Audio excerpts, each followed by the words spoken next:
Bienvenue sur Histoire de cœur brisé, le podcast qui parle de tes histoires d'amour.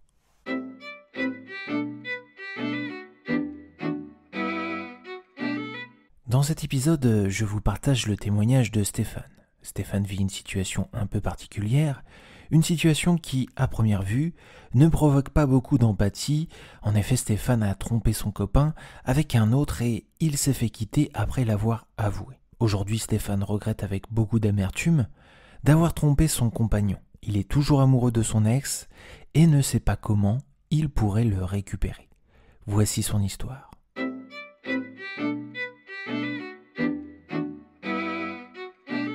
Bonjour, moi c'est Stéphane, je vivais en couple avec un garçon depuis bientôt 3 ans, mais celui-ci m'a quitté il y a peu de temps, et je suis le seul responsable de son départ. En effet, alors qu'il était en vacances chez de la famille à lui dans une autre région, je l'ai trompé avec un autre homme, un de mes anciens copains que j'avais rencontré à la fac pour être précis, et qui était de passage. Nous sommes alors sortis ensemble un soir, sans a priori ou arrière-pensée, et ça a dérapé. J'ai alors trompé mon copain. C'est la première fois que ça m'arrive, ça ne m'était jamais arrivé lors de mes précédentes relations. Et je n'ai jamais été non plus à la place de la personne trompée. Vous imaginez bien que j'ai très mal vécu cette situation et que je la vis aujourd'hui toujours extrêmement mal. C'est terrible car je ne peux en vouloir qu'à moi-même. Avant cette histoire, j'étais également de ceux qui étaient les premiers à juger les gens qui pouvaient commettre de tels actes. J'ai cru que jamais ça ne m'arriverait. Et c'est arrivé, et je pense que je le regretterai toute ma vie. Bien sûr, les jours qui ont suivi ont été un calvaire, sachant qu'en plus mon copain n'est rentré de vacances que 2 semaines plus tard. Je ne voulais pas lui gâcher ses vacances en lui brisant le cœur, en lui avouant ce que j'avais fait par téléphone ou par texto. Le pire, c'est que pendant ces 2 semaines, j'ai hésité chaque minute à savoir si je devais avouer ce que j'avais fait ou le garder pour moi. Au final, la culpabilité était trop forte et dès qu'il est rentré, je n'arrivais pas à cacher ma peine et ma souffrance. Je sais que dans l'histoire, c'est loin d'être moi la victime et que je suis clairement le coupable, mais je vous jure que la souffrance d'avoir trompé quelqu'un qu'on aime, elle est terrible. Alors quand il est rentré de vacances, je lui ai tout dit sur ce que j'avais fait. J'ai essayé de lui expliquer que c'était une erreur, un moment de faiblesse, et je savais que c'était impardonnable. Et en effet, il n'a pas pardonné. Nous sommes actuellement séparés, je l'aime toujours, peut-être même plus, depuis cette terrible histoire. Je ne sais pas s'il sera possible de le récupérer un jour. J'ai gâché une belle histoire d'amour, et maintenant je me sens comme un moins que rien. Au point où je me demande même si je n'ai pas fait une erreur en lui avouant cette tromperie. Je me déteste, je ne sais plus quoi faire.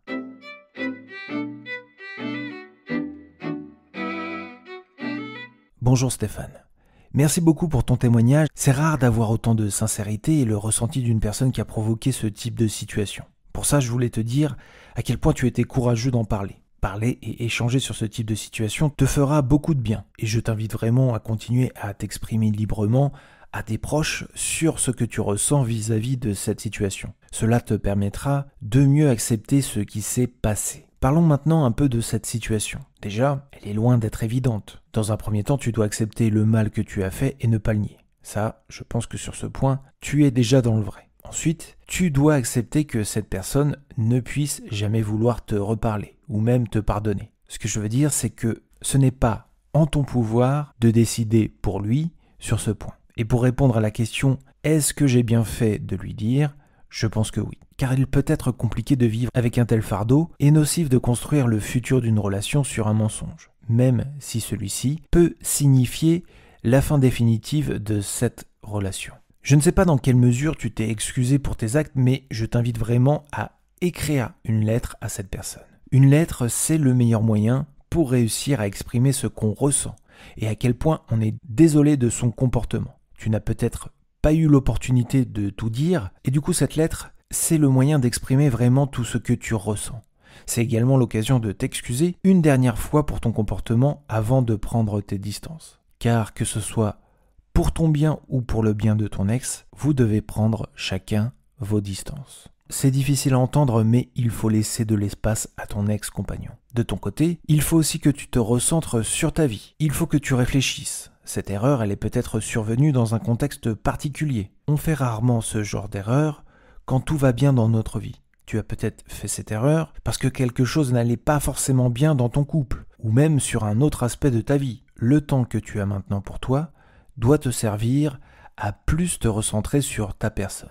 Donc, tu as fait une erreur et c'est normal de culpabiliser.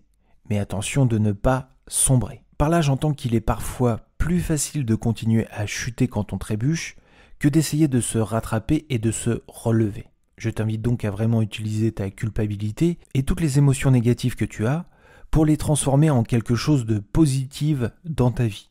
À toi de voir ce que tu peux faire, mais il faut que tu avances dans un sens de reconstruction et pas de destruction. Ne te punis plus pour l'erreur que tu as faite. Ta punition, tu l'as déjà eue, il faut maintenant assumer et repartir de l'avant. Pour ce qui est de récupérer ton ex, ça ne sera pas facile. Et ça risque d'être compliqué, peut-être même impossible. La seule chose que tu peux faire actuellement, c'est prendre tes distances et te recentrer sur toi. Laisse un peu de temps à ton ex pour digérer la situation. Et quand je dis un peu de temps, c'est au moins 3 semaines. Ensuite, dans un second temps, quand vos deux esprits seront plus clairs, tu pourras envisager de le recontacter en tant qu'ami dans un premier temps pour prendre de simples nouvelles. Et selon comment ça se passe, envisagez ensemble de repartir à zéro. Car oui, si tu repars de zéro, ça sera une nouvelle relation et pas la suite de cette relation qui s'est finie par cette tromperie et qui a donc échoué. C'est très important si tu comptes récupérer ton ex et si vous réentamez une relation, de faire l'effort mental et de dire que cette relation, c'est une nouvelle relation. Il faudra repartir en arrière, repasser ensemble par toutes les étapes, comme si vous recommenciez à zéro.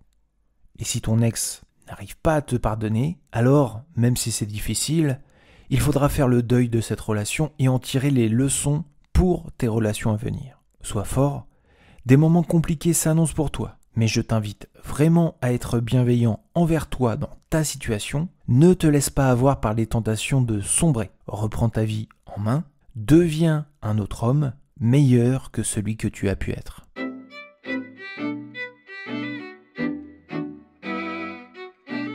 Voilà, c'était Histoire de cœur brisé. Merci encore à Stéphane de nous avoir partagé son histoire et bon courage à lui pour son avenir amoureux. N'hésite pas toi aussi à donner ton avis et tes conseils, toujours dans le respect et dans la bienveillance, ou même à partager ton expérience en commentaire. D'ailleurs, il y a maintenant un groupe Facebook consacré aux histoires de cœur brisé.